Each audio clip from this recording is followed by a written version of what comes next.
तो ये chapter 8 that is complex power, ठीक है। इसमें क्या करना है, simple phasor related power calculate करना सीखेंगे, ठीक है। तो कॉम्प्लेक्स पावर को टोटल पावर बोलते हैं, जो कि एस से रिप्रेजेंट होता है, और इसका फॉर्मूला क्या होता है, S is equal to V R M S into I R M S का कॉन्जुगेट, ठीक है। ये सब क्या है, फेज़र है, मैग्नीट्यूड नहीं, फेज़र है, ठीक है। इसका यूनिट क्या होगा, वी ए, वोल्ट एम्पियर, ठीक है। वी आर एम एस क्या होता है, वी आर एम एस होता है वोल्टेज का पीक वैल्यू डिवाइडेड बाय √2, ठीक है। तो मतलब कोई भी सिग्नल दिया होगा वोल्टेज का, जैसे V M sine omega T, ठीक है, क्वेश्चन में दिया रहेगा, तो उसका जो पीक वैल्यू होता है, मतलब साइन से पहले जो होता है मैग्नीट्यूड नहीं, पीक वैल्यू, उसको √2 से डिवाइड करते हैं तो वी आर एम एस निकलता है, और एंगल जो भी क्वेश्चन में दिया रहेगा। आई आर एम एस क्या होगा, I M divide by √2 angle I, ठीक है, जो क्वेश्चन में दिया रहेगा। इसका कॉन्जुगेट मतलब एंगल रिवर्स हो जाता है, ठीक है। तो as per this formula complex power is equal to this into this, that is equal to ये बन गया। अब ये जो वोल्टेज है इसको ये एज्यूम कर लो थीटा, ठीक है। तो ये बन गया, और ये क्या हो गया, ये थोड़ा एक्सपोनेंशियल फॉर्म हो गया, ये हो गया पोलर और ये एक्सपोनेंशियल। पोलर और एक्सपोनेंशियल में कोई डिफरेंस नहीं होता है, बस ई का आ जाता है, ठीक है। देखो ऐसे भी ये तुम्हारा रियल मतलब मैग्नीट्यूड वाला पार्ट है, ये एंगल वाला पार्ट है, ठीक है। तो जो एंगल वाला पार्ट है वो ई के पावर में चला जाता है और जे कोएफिशिएंट लग जाता है, ठीक है। E to the power j theta का एक्सपेंशन होता है ये, ठीक है। इसमें जब ये पुट कर दोगे तो टोटल कम्प्लेक्स पावर का वैल्यू ये आ जाएगा। ये कौन सा रिप्रेजेंटेशन हुआ, ये कम्प्लेक्स रिप्रेजेंटेशन या फिर रेक्टेंगुलर रिप्रेजेंटेशन, ठीक है। ये रियल पार्ट हुआ, ये इमेजनरी। तो ये जो चीज़ है इसको ऐसे भी लिख सकते हैं, ठीक है।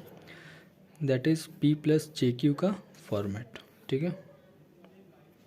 तो सब अलग, ये तुम्हारा एक ही फार्मूला है, एक फार्मूला का एक फॉर्म ये हो गया पोलर फॉर्म, एक्सपोनेंशियल फॉर्म और रेक्टेंगुलर फॉर्म, ठीक है। अब आता है तुम्हारा एक्टिव पावर। तो एक्टिव पावर जो होता है वो रियल पावर होता है, मतलब इस एक्सप्रेशन का जो रियल वाला पार्ट है इसको एक्टिव पावर बोलेंगे और इसको रिएक्टिव पावर, जो मिल जाएगा तो टोटल पावर या कॉम्प्लेक्स पावर। तो एक्टिव पावर देखो ये चीज़ हो गया, ठीक है। यहाँ पे फाई क्या है, तो फाई तुम्हारा जो होता है वो होता है पावर फैक्टर, सॉरी फाई होता है वोल्टेज और करंट के बीच का एंगल, ठीक है। कॉस फाई क्या होता है, कम कॉस फाई को पावर फैक्टर बोलते हैं, ठीक है। तो फाई तुम्हारा वोल्टेज और करंट के बीच का एंगल है, या फिर तो कॉम्प्लेक्स पावर और रियल पावर के बीच का एंगल, ठीक है। आगे पढ़ना है, दैट इज एंगल का वैल्यू हमेशा सेम ही होता है, बस साइन अलग अलग होता है, ठीक है। तो ये हो गया कॉस फाई तुम्हारा, ये हो गया, इसको वी आर एम एस भी लिख सकते हैं, दैट इज इसी में अगर कॉस पाई का मल्टीप्लाई कर दो तो ये मिल जाएगा। उसी तरह से रिएक्टिव पावर क्या हो जाएगा, इसका इमेजनरी पार्ट को रिएक्टिव बोलेंगे, जो कि ऐसे लिखा सकता है, ठीक है।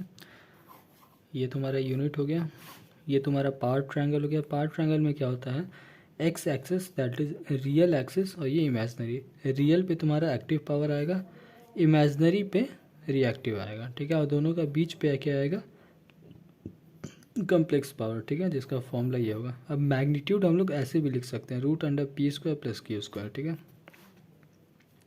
मैग्नीट्यूड ये हो गया, कॉस फाई क्या हो गया, base upon hypotenuse that is this. तो पावर फैक्टर किसके बीच में एंगल होता है, एक्टिव पावर और कॉम्प्लेक्स पावर, ठीक है। एक्टिव पावर देखो ये है, और इससे अगर तुम एंटी क्लॉकवाइज बढ़ोगे आगे 5 डिग्री ऊपर क्या मिल जाएगा, कॉम्प्लेक्स पावर, ठीक है। अब ये जो होता है ये एंटी क्लॉकवाइज होता है, इसको ये पॉजिटिव एंगल होता है और इसको लीडिंग बोलते हैं, मतलब एक्टिव पावर से लीड करता है कॉस फाई, ठीक है। और चूंकि इस एक्सिस से हम लोग यहाँ जा रहे हैं तो हमें ये और ये ही चाहिए, इसीलिए कॉस फाई, ठीक ना, क्योंकि कॉस बेस अपॉन हाइपोटेनियस, सिर्फ हमें ये साइड और ये साइड चाहिए, ठीक है। इसीलिए पावर फैक्टर क्या होता है, कॉस फाई पावर फैक्टर होता है, ठीक है। अब जो रियल एक्सिस है, रियल एक्सिस कॉस फाई, देखो cos phi is equal to power upon S, तो power is equal to S into cos phi लिख सकते हैं, ठीक है। तो वही हो गया, power is equal to S into cos phi. कहने का मतलब जो एक्टिव पावर है उसमें एक्टिव पावर निकालने के लिए जो कम्प्लेक्स पावर है उसमें अगर कॉस का मल्टीप्लाई कर देंगे तो हमारा एक्टिव पावर निकल जाएगा। कहने का मतलब ये क्या है, कम्प्लेक्स पावर का फॉर्मूला। इसमें अगर यहाँ पे कॉस फाई ऐड कर दिए, मल्टीप्लाई कर दिए, ठीक ना, तो यही फॉर्मूला तुम्हारा एक्टिव पावर का बन जाएगा। ठीक है, उसी तरह से साइन फाई, तो साइन यहाँ का देख लो, परपेंडिकुलर अपॉन हाइपोटेन्यूज। परपेंडिकुलर क्या है, क्यू, तो परपेंडिकुलर एस के साथ मल्टीप्लाई कर देंगे साइन फाई, तो हमें रिएक्टिव पावर मिल जाएगा। ठीक है, अब ये एग्जांपल, इसमें क्या है, ये तुम्हारा एसी सोर्स लगा हुआ है। ठीक है, इसमें भी तुम्हारा एसी सोर्स है, सॉरी इसमें तुम्हारा, हाँ यहाँ पे तुम्हारा डीसी सोर्स है। ठीक है, तो इसमें है क्या, वोल्टेज का वैल्यू दिया हुआ है, करंट का वैल्यू दिया हुआ है। ठीक है, ये देखो ये एक एक्सप्रेशन है, उसी तरह से ये एक एक्सप्रेशन है। ठीक है, इसमें जो ये होता है इसी को बोलते हैं पीक वैल्यू। ठीक है, और इसी को √2 से डिवाइड करेंगे तो इस वोल्टेज का आरएमएस निकल जाएगा। ठीक है, 314T ये क्या है, तो ओमेगा टी, ओमेगा का वैल्यू कितना है 314। ठीक है, और यहाँ पे प्लस में अगर कोई एंगल लिखा रहेगा तो ये लीड या लैग को बताएगा। ठीक है, यहाँ क्या है +0, कहने का मतलब इसको हम लोग रेफरेंस मान सकते हैं। ठीक है, उसी तरह से यहाँ पे देख लो +60 लिखा हुआ है, मतलब ये क्या है +60, मतलब ये लीड कर रहा है, वोल्टेज से लीड करेगा, क्योंकि +60 प्लस कहाँ होता है, एंटी क्लॉकवाइज में प्लस लिखते हैं, एंटी क्लॉकवाइज को लीडिंग बोलते हैं, तो ये लीड कर रहा है। क्या लीड कर रहा है, करंट, करंट लीड कर रहा है, मतलब इसका पावर फैक्टर कैसा होगा, लीडिंग। ठीक है,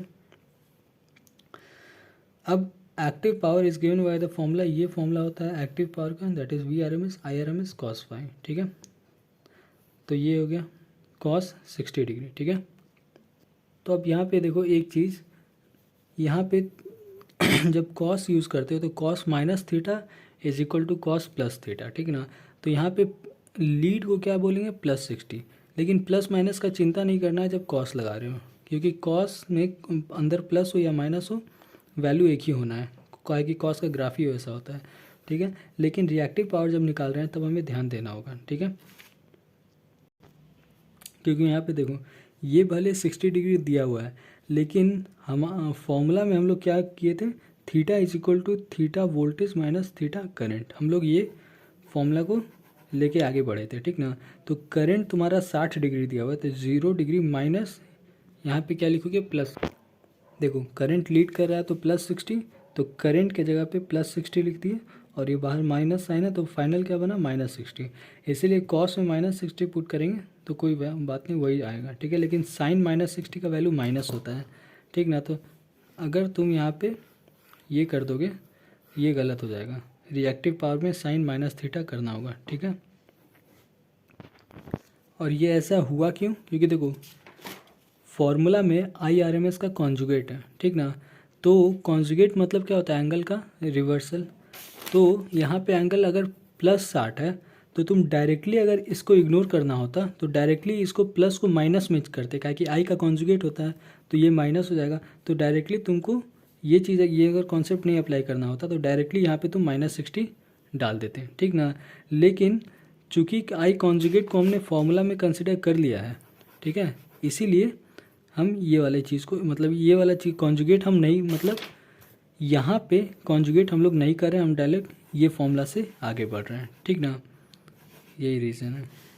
अब उसके बाद आया कॉम्प्लेक्स पावर, तो कॉम्प्लेक्स पावर ऐसे निकाल सकते हो, देखो इस फॉर्मूला से तुम्हारा मैग्नीट्यूड निकलेगा। ठीक है, सिर्फ मैग्नीट्यूड निकल गया।